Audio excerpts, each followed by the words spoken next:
Hey, you guys, welcome back to the Poze Radio podcast. I have a very lovely and special guest with me today, Tianna Woods. Hi, Tianna, how are you? Hi, Vanessa. I'm great. Thanks so much for having me. Absolutely. Tianna, I know this is so amazing. I'm glad to be speaking with you today. I know you recently released your great single, Girls Like Us, and it's all on every platform right now. Can you share with us what was the process like creating the single? This one was a fun one. So I co-wrote this single with Lou Garrison, a friend of mine in the States, and yeah, we were in the studio. We took the song in a couple different directions. I wasn't positive what direction I wanted to go with this song, but we decided to keep modern flavor, but a little bit of a traditional feel as well. And it was great recording it in the studio. Amazing. That's awesome. I know your Girls Like Us, again, it's on all platforms everywhere. It's on Spotify, iTunes, Deezer, anyone people can find it. Can you tell us, I understand with other artists, certain artists, their process is through creating the producing of the music and writing the lyrics. Is there any particular meaning that you wanted to convey to your fans? Well, for me, I like to have positive vibe songs. I'm inspired by so many different genres. Like country music is my main genre, but when I grew up listening to a variety of different music. So it's important that it's positive for me. I like upbeat music. I just prefer it, even though I love the ballads too. But when I'm releasing to radio, I like to have a modern upbeat song. And yeah, so we start with the lyrics. I actually like to start with a bit of a melody first, and then from there I'll build my lyrics, and then I'll bring it into my producer just to see what he thinks, and then we'll just start building one by one, instrument wise, listen to it and change as we go until we get that final product that we're all happy with. Amazing.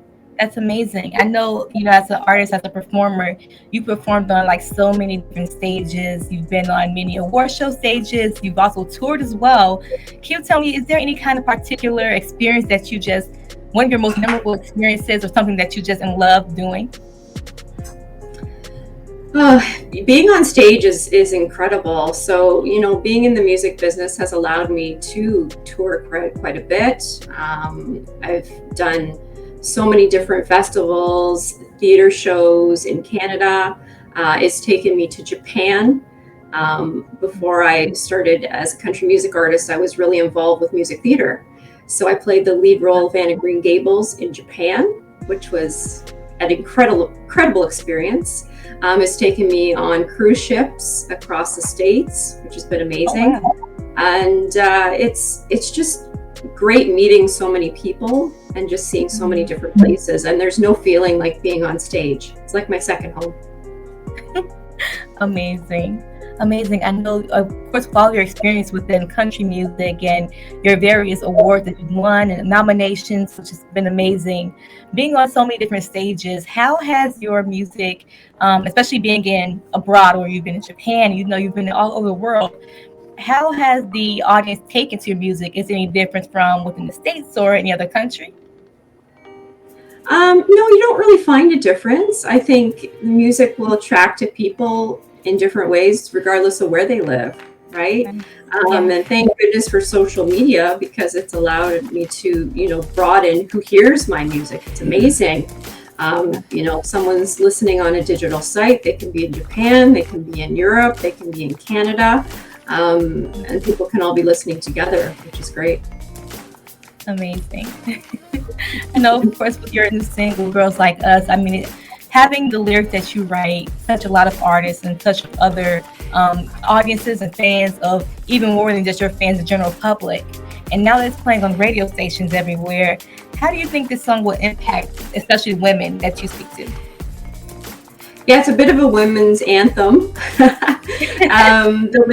The lyrics are really, about being kind of traditionally country, growing up in that traditional family, having those family values and maintaining those family values. And I think that's really important for a strong female, but also for men as well. Yeah, Absolutely. Absolutely. I think your music touches to, of course, not only female. I'm glad that there's a women's anthem because we needed one. Of course, it touches to people of all genders as well and all ages too. So it's more than just, adults or just females, it's males and children as well. Something that everyone can learn those core values that you grow up with and understanding how to implement them into your life now. It's just amazing. I'm glad that you were able to make this song as well. So thank you so much for that, Tianna. Thank you. Of course, with your achievements, like you've been nominated and won awards from the Country Music Association, Toronto Independent Music Awards. The Josie Awards is just never-ending, nonstop. How has that influenced your music making and your process of creating music? Well, it's been very, very positive. It's nice to be recognized for your music. And those awards, show that recognition, which is great. I'm really happy again to be nominated for 3 Josie Awards this year, which is incredible. Female artist, musician, and vocalist of the year. So really, really great. It's just nice to have that recognition, that people are enjoying your music and they're recognizing you for it. Absolutely. Well, tell me, Tianna, for your newest single you've released already 3 weeks ago, that people are jamming to now on the radio, on music platforms everywhere. Tell me, what can we look for next that's coming up with Tianna? Well, I'm always in the studio, always working on new music. Right now, we're focusing on shows. So this is heavy festival season for me and my band. So we've got a number of shows across Canada right now. But I'm also in the studio now. I'm working on a brand new album. So hopefully to have that released sometime this year. And I'm kind of focusing on, line dancing music right now. So we're working on that. I'm really excited to be releasing that. That's amazing. Can you tell us can we get a little sneak peek or, what's going on behind the line dancing music? So right now I'm just finalizing what I'd like to hear on the CD. We've got a number of songs that we've started recording. There's a couple that I'm still working on, but just different vibes. I'm so impressed by line dancing right now and how many people perform and do it. They love it. It's really, really big in Canada too, and I think it's big everywhere. And the styles are so diverse. So we're just trying to, I'm still keeping it country, but just trying to have some traditional, some originals, and some covers in there. So stay tuned for that. Nice. Tianna, where can we stay connected with you? Can people find out more information about you as well as your website? Sure. Yeah. So my website is tiannawoods.com. So you can definitely check me out there. But I am pretty active on my social media sites, and I'm on Instagram, Facebook, Twitter, and YouTube. You can find me at Tianna Woods Music. Perfect. Tianna, thank you so much for stopping by Poze Radio. We appreciate having you always. You're such a pleasure, and you actually honored the Poze magazine before the cover. Graced it, it was amazing. Yes, so glad to have that. Appreciate your support, and thank you for having me. Absolutely. Thanks, Tianna. See you again soon.